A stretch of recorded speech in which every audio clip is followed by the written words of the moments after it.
Hello friends, तो आज के इस वीडियो में हम बात करने वाले हैं मानव भूगोल के बारे में, जिसमें हम पढ़ेंगे मानव भूगोल, प्रकृति एवं विषय क्षेत्र।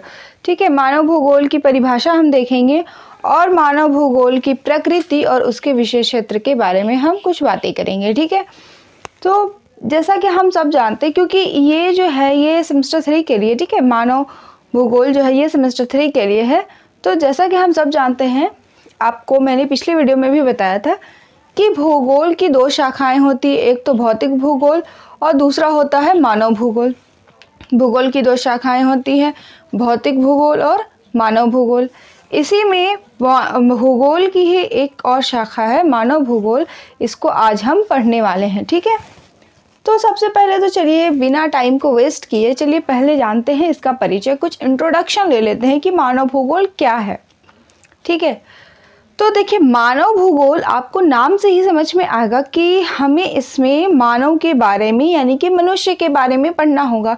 तो मनुष्य के बारे में हम क्या पढ़ सकते हैं? मनुष्य के समुदाय के बारे में पढ़ सकते हैं, उसकी संस्कृति है, मनुष्य से रिलेटेड उसकी आर्थिक व्यवस्था है, जनसंख्या है, प्रवास है, तो इन्हीं सब चीज़ों को हम पढ़ सकते हैं मानव भूगोल में। एग्रीकल्चर है, तो इन सारी चीज़ों को हम किस में पढ़ सकते हैं? मानव भूगोल में। जितनी भी चीज़ें जो मानव से रिलेटेड हैं, जो मानव से जुड़ी हुई हैं, उन सब को हम मानव भूगोल में पढ़ते हैं।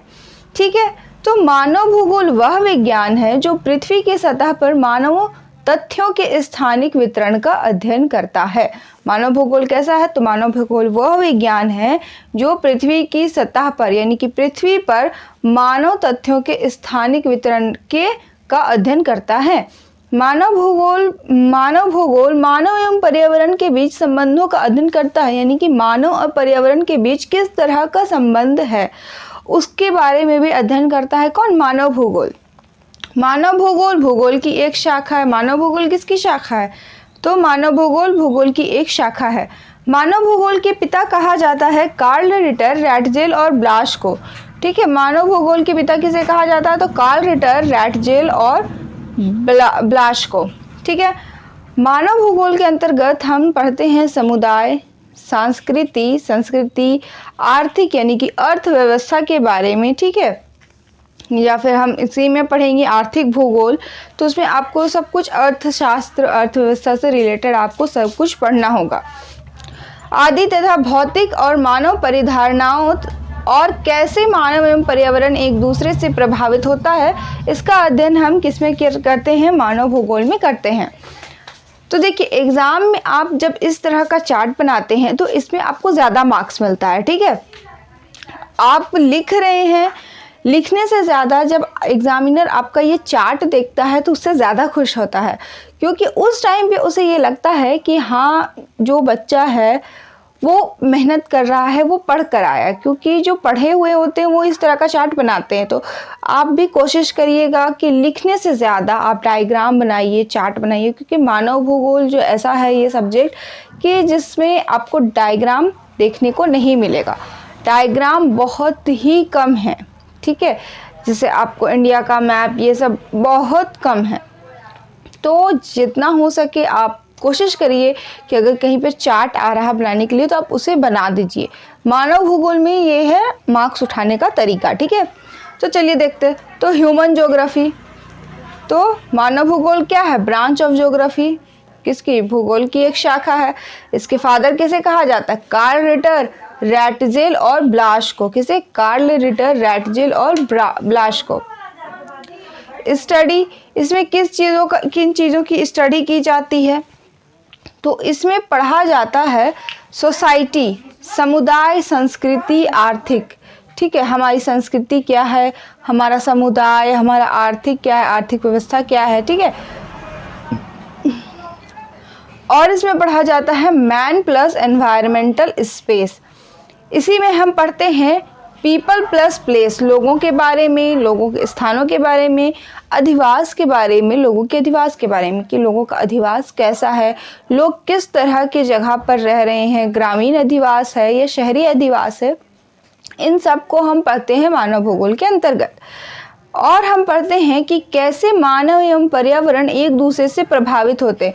मानव और पर्यावरण कैसे एक दूसरे से प्रभावित हो रहा है, इसको भी हम किस में पढ़ते हैं? ह्यूमन ज्योग्राफी, मानव भूगोल में पढ़ते हैं। भौतिक और मानव, इसी में हम पढ़ते हैं भौतिक और मानव परिधारणाएं। ठीक है, तो ये सब चीज़ें हम पढ़ते हैं मानव भूगोल में। ये था कुछ परिचय, छोटा सा परिचय मानव भूगोल के बारे में।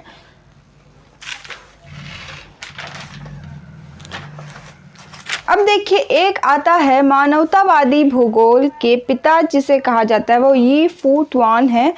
ठीक है, तो मानवतावादी भूगोल और मानव भूगोल दोनों ही अलग है। ठीक है, चलिए अब हम मानव भूगोल की परिभाषा देख लेते हैं कि मानव भूगोल की परिभाषा क्या है।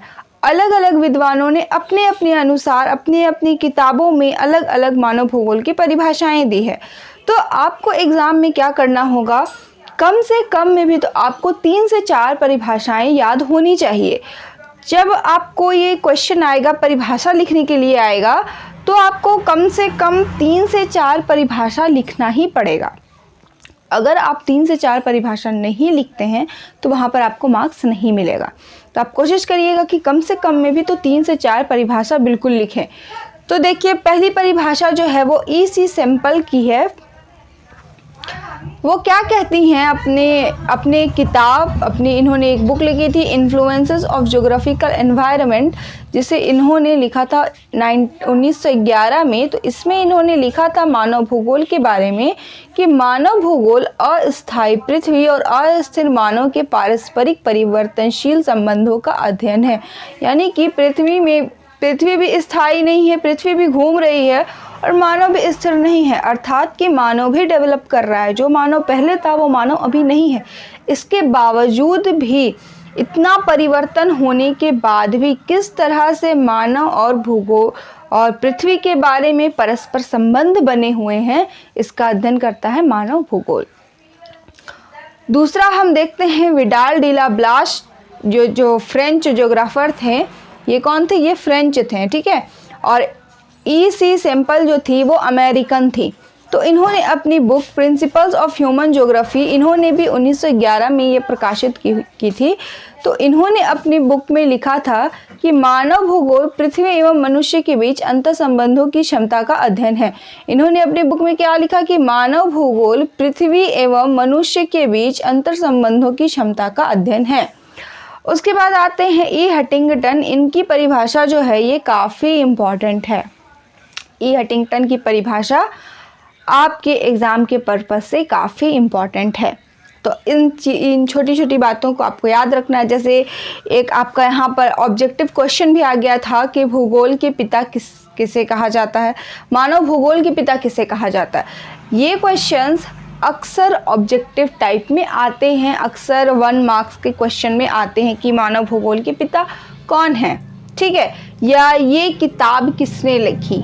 ठीक है, और आपका एक क्वेश्चन तो बिल्कुल आता ही है कि प्रिंसिपल्स ऑफ ह्यूमन ज्योग्राफी के राइटर कौन है। ठीक है, किसने लिखी। तो 2 नाम आता है, जिसमें से देखिए ई हटिंगटन जो थे ये अमेरिकन थे। तो इन्होंने भी अपनी बुक लिखी थी प्रिंसिपल्स ऑफ ह्यूमन ज्योग्राफी, लेकिन ये इनकी बुक जो थी प्रकाशित हुई थी वो 1920 में प्रकाशित हुई थी। तो इन्होंने मानव भूगोल के बारे में क्या कहा कि पर्यावरण एवं मानवीय क्रियाकलापों तथा गुणों के पारस्परिक संबंधों की प्रकृति एवं वितरण का अध्ययन है।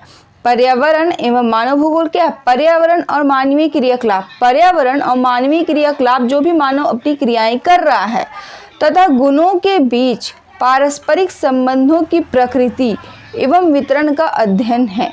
ठीक है, पर्यावरण है, पर्यावरण और मानवीय क्रियाकलाप किस तरह से हो रहे हैं और उसके गुण, उसमें किस तरह से पारस्परिक संबंध बना हुआ है और उसके बाद उसकी प्रकृति क्या है और उसका वितरण क्या हो रहा है, इसका अध्ययन कौन करता है? मानव भूगोल करता है। ये परिभाषा थी ई हटिंगटन की। ठीक है, जो कि एक अमेरिकन ज्योग्राफर थे। इन्होंने अपनी बुक लिखी थी प्रिंसिपल्स ऑफ ह्यूमन ज्योग्राफी। देखिए विडाल डी ला ब्लास ने भी अपनी बुक लिखी थी प्रिंसिपल्स ऑफ ह्यूमन ज्योग्राफी, लेकिन उनकी बुक जो थी वो प्रकाशित थी 1911 में और ई हटिंगटन की बुक प्रकाशित हुई थी 1920 में। दोनों की बुक का टाइटल जो है वो सेम है। अब चलिए हम दूसरी परिभाषा देखते हैं जो फ्रेडरिक रैटजेल ने दी है, जिन्हें मानव भूगोल का पिता कहा जाता है। तो मानव भूगोल के दृश्य सर्वत्र पर्यावरण से संबंधित होते हैं जो स्वयं भौतिक दशाओं का योग होते हैं। ये कहना था फ्रेडरिक रैटजेल का। ये एक जर्मन ज्योग्राफर थे। इन्होंने अपनी पुस्तक लिखी थी एंथ्रोपोजियोग्राफी। अब देखिए ये पुस्तक का नाम जो है ये बहुत इम्पॉर्टेंट है। 1 मार्क्स के क्वेश्चन में हमेशा ये क्वेश्चन आता है कि एंथ्रोपोजियोग्राफी किसने लिखी है, एंथ्रोपोजियोग्राफी नामक पुस्तक के लेखक कौन है। ये क्वेश्चन आपका 100% आता ही आता है। ये ऑब्जेक्टिव टाइप में आता है। इन बातों का आपको ख्याल रखना है कि कौन से क्वेश्चंस आ सकते हैं और कौन से क्वेश्चंस नहीं आ सकते, ठीक है। तो यहाँ पर अभी तक मैं आपको ये भी बताते हुए चल रही हूँ कि कौन सा इम्पॉर्टेंट है, आपको कौन सा पढ़ना चाहिए, किस में आपको ज़्यादा ध्यान देना चाहिए, फोकस करना चाहिए, ठीक है। अब देखिए नेक्स्ट परिभाषा जो है वो अब हम देख लेते हैं। मानव भूगोल मानवीय वर्गों और समाजों के प्राकृतिक वातावरण के संबंधों का अध्ययन है। ये कहना था अल्बर्ट डिमांजियन का। ये एक फ्रेंच ज्योग्राफर थे जिन्होंने अपनी एक फ्रेंच पुस्तक लिखी थी प्रॉब्लम्स डी ज्योग्राफी ह्यूमेन, ठीक है, जो कि 1942 में लिखी थी इन्होंने।